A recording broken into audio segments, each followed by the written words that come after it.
Hi Murugar குழந்தைங்கள்லாம் எப்படி இருக்கீங்க? முருகனுடைய அருள் எல்லாருக்கும் கிடைக்கட்டும். இன்றைக்கி என்ன பதிவுனா, மது பிரியர்களுக்காக. இன்றைக்கி ஹாஸ்பிட்டல் போயிருந்தேன். ஒரு பெரிய அதிகாரி, அவருக்கு பவர்ஃபுல்லான அந்த வேலை. இன்றைக்கி ட்ரிங்க்ஸுன்ற ஒரு இதுக்கு அடிக்ட் ஆகி லிவரு, கிட்னி, அவர் உடம்புல உள்ள மொத்த பார்ட்ஸும் போயிடுச்சு. அந்த பெட்டில் அந்த கை கால் வெட்டிட்டு கிடக்குது பாருங்க. அவருக்கே என்ன நடக்குதுங்கிறதே தெரியல. சுயநினைவு இழந்துட்டார். ஆனால் மத்தியானம் பார்க்குறேன், சாயந்தரம் இறந்துட்டார். இன்றைக்கி அந்த பொண்டாட்டியும் அந்த பிள்ளையும் தடுமாறி நிற்கிறாங்க. ஒரு வீடு இல்லை அவங்களுக்கு.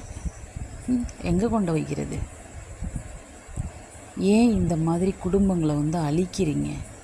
அந்த குடிங்கிற ஒரு போதைக்கு போய் அடிக்ட் ஆகி உங்கள் மனைவிகளுடைய சந்தோஷம் போகுது, குழந்தைகளுடைய நிம்மதி போகுது, அவங்களுடைய வாழ்க்கையே அழியுது. அந்த குடியை விட்டு தொலைஞ்சாதான் என்ன? அந்த குடின்ற ஒரு கொடிய நோய் இல்லைன்னா எல்லா பெண்களும் நிம்மதியாக இருப்பாங்க. யார் தாலியும் கடைக்கு போகாது. வெற்றிவேல் முருகனுக்கு அரோகரா.